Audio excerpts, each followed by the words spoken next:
Mbalamusiza mikwano gyange abalungi musibye mutya mujebaleko gye mutuusizaako engalo mujebaleko gye mukutteko gye mutuuseeko gye musobodde okukolako mwebale mwenna buli muntu yenna amanyi nti opatikana naddala gwe ng'okolera mu Arab countries ng'okolera mu nsi ezirimu embeera etali nnungi nnyo.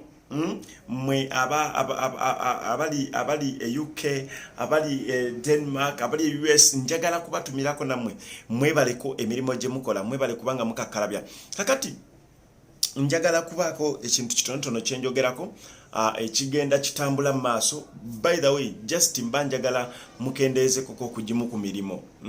Waliwo ko ba boss nga bali willing okubanga nga bakujjanjaba nga bali willing okubanga bakusasula but nga teba understanding what you're talking about nga tebamanyi lulimi lwoyogera. According to what kuchoba or demanding ajebali nga tebasobola kukitegera. So that's the reason why twavayo ne tugamba nti tuliwo kubayamba ate tujja kusigala nga tubayamba.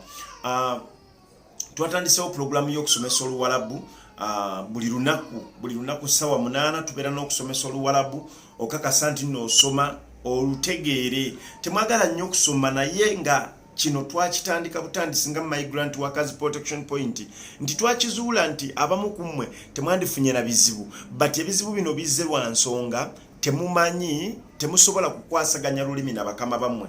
Era njagala okusaba n'abamu kummwe nga tonnaba kuva Uganda naye ng'oyagala okutegeera ennimi zino boogera batya ebintu ebisookerwako amazzi bagayita batya ebidomola babiyita batya ebikopo babiyita batya amasuwani bagayita batya amasuuka bagayita batya okwala obuliri bakuyita batya kuwoza bintu bakuyita batya okukima amazzi bakuyita batya sente baziyita batya ozimanye ez'ensi eyo mw'obeera oyagala n'owulira ng'oli willing okubanga ogenda. Program yetu twagitandise ku Migrant Workers Protection Point chokola tukyalire enansana wali opposite Ivory Hotel tujja kubanga tukolako n'abantu baffe balungi nga bakolako mu ngeri ennungi oba emwendala kitukusaba kiri kimu funa akadde gwe eyatambula edda oregistering wamu ne Migrant Workers Protection Point bajja kuba bakuaddinga mu group eyabakolera e Bulaya so that ntumusobola okubanga mukwasaganya gwe abadde tamanyi ng'olina ebigambo by'otamanyi nga bya Luwalabu ogenda kubanga obiyiga. Y'ensonga lwaki tukoze video eno y'olwaleero ogenda kubanga oyiga ebigambo ebyo by'obadde tomanyi but nga obyetaaga okubiyiga. Ensonga ezimu tugenda zirwanyisa mpolampola. Nabagamba nti ensonga eyaleeta Migrant Workers Protection Point kukakasa nti okukaaba kwonna okuli ku byeyo abantu abatulugunyizibwa abasetulita abatulugunyizibwa abazimba abatulugunyizibwa abakirina abatulugunyizibwa aba housemaid abatulugunyizibwa bonna buli omu mulimo gw'okola naye ng'okolera Bulaaya naye ng'otulugunyizibwa oba ng'oyisibwa mu mbeera etali nnungi okusinga tuli ku bantu abayisibwa mu mbeera etali nnungi nti tugeze okubibwa oyisibwamu amaaso ovumibwa buli kaseera tosasulwa sente zo wawambibwa bakozesa emirimu okusukkirira woyina okukoma okukola. Y'ensonga lwaki Migrant Workers Protection Point twavaayo okakasa nti nno onunulwa mmwe be baawamba. Tulina mwana muwala ali mu Oman 2 years tebamusasula sente ze era twatandise dde okulaba nti tumukwasaganya. By the way, kambabulire n'obbabulira omwaka guno tulina program etambula eggwanga lya Oman wadde government teyawalukusa bantu bagenda mu Oman naye twagala tugendeyo nga Migrant Workers Protection kubanga bano abawala baana baggwanga ate on top of that ba migrants. So that's why twasazeewo ne tugamba nti this year tulina okugenda mu Oman tugenda kutambula nyumba ku nyumba era nja kusaba buli muntu yenna aregisterinze ne Migrant Workers Protection odroppingeyo bomaliriza enamba ya boss first of all tujetaaga ekyokubiri atwetaga agent yakutwala oba omulina boba tomulina it's okay. Twetaga next of kinwo ekirala kye twetaga nga kikulu nnyo twetaga location y'ekifo mwoli. Sinsonga tuyinza okujja nga tetugambye nga tetukubuulidde but tuyina visit ze tugenda okukola mu maka tugenda kuba tujja mu maka nga tukyalira maka ku maka do to do nga tukyala omwaka guno 2020 tugenda kutambula mu ggwanga lya Oman nga tukyala maka ku maka. Si nsonga oba oli luddawa ekikulu kya byonna waliwo mu Uganda ffe kasa tukakasa nti waali tujja kujja tukyalewo.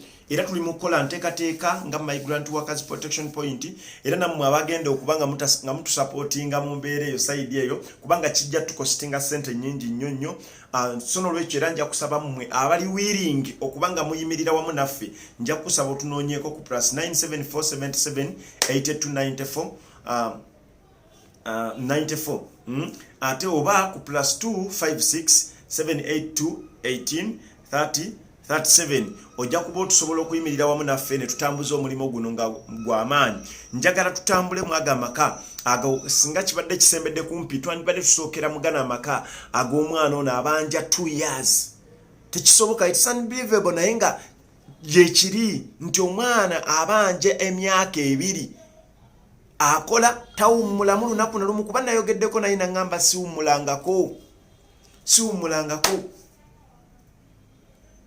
naye emyaka 2 nga tasasulwa. Kale njagala kubebaza mikwano gyange abalungi mwebale kubanga gye muli mwebale kupakasa munyiikire nnyo okukola temuggwamu maanyi waliwo omuntu ali ku side yo embeera kejjenge enyenyanyenyetya ffe tetugenda kutiitiira ezimu kampani erimu ku bintu bye tulaze eggwanga nti zino kampani zikola bwe ziti. That's why owulira Middle East bagigadde bagijjeko license kino kikoze bwe kiti because twavaayo ne tulaga nti waliwo ekyetaagisa okuyamba abantu bano. Abantu bano bayisibwa mu mbeera mbi but no one cares. Tewali afaayo. So nga Migrant Workers Protection Point tetugenda kuyimiriza mulimo guno tugenda kugutambuza okakasa nti buli muntu yenna abeera mu kwesiima. Nolwekyo tugenda kuba tulambula mmwe bannyinaffe abali mu biyumba omwaka guno mu ggwanga lya Oman. Obudde bonna nja kuba mbategeeza musobole okubanga mukola ki. So nolwekyo mukyetegekere nammwe abanatusapotinga era mbeegayirira mwongere kubanga kino ekitongole kya bannakyewa mukimanyi bulungi. So nolwekyo nti sente zonna ezikola emirimu mmwe abafujjirizi baakyo mmwe mubeerawo n'emirimu egyo okola nti zitambula. Ffe omulimo gwe tulina ogwaffe kwewaayo n'omutima gyaffe n'amaanyi gaffe n'obudde bwaffe ne tusalawo ne tujja kubanga tumanyi ekyokukola. Tumanyi ekyokwogera n'abantu bano. Tumanyi butya mulina okuyisibwamu. Contract tuzimanyi bwe zirina okufaanana. But abantu bano tebagoberera olw'ensonga babalabanga abaddu lwa nsonga babasuulayo eyo. No one cares. Tewali alondoola. Tewali akola ki. Kati ne balyoka bakuyisanga we baagala. Mbagala nnyo mikwano gyange abalungi. Franca President Migrant Workers Protection Point tusangibwa wali kwa Ivory Hotel Nansana wogenda bw'obanga oyagala kuregisteringa omwana wo yakubulako omwana wo munoonya tomulaba omwana wo kwegamba mu ngeri yonna owaliwo gwe bagamba nti yakufaako naye nga weetaaga okakasa oba yafa oba teyafa gy'ali mulamu tumunoonyeeko banedda genda ku Migrant Workers Protection Point Nansana wali opposite Ivory Hotel. Omulimo ogwatuleeta kulwanirira nkuba kyeyo yekka. Omulimo ogwaffe gwa kulwanirira nkuba kyeyo wabula tetukkiriza kukola kyejo. Tetukkiriza muntu yenna kuva ku mulimu okujjako ng'embeera ekunyigiriza. Tebakusasula, bakukuba, bakutulugunya, bakuvuma nnyo ekiyitiridde, bakukozesa mu nnyumba ezisukka mu emu, bakukozesa essaawa ezisukkiridde, bw'olwala tebakujjanjaba, tebakuwa ssente zo mu budde. Awo Migrant Workers Protection Point weviirayo.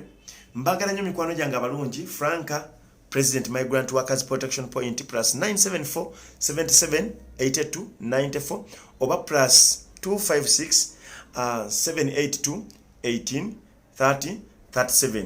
Tukubireko bw'obanga osobodde okwogerako naffe otutegeeza ensonga yo tulabe engeri gye tusobola okuyamba.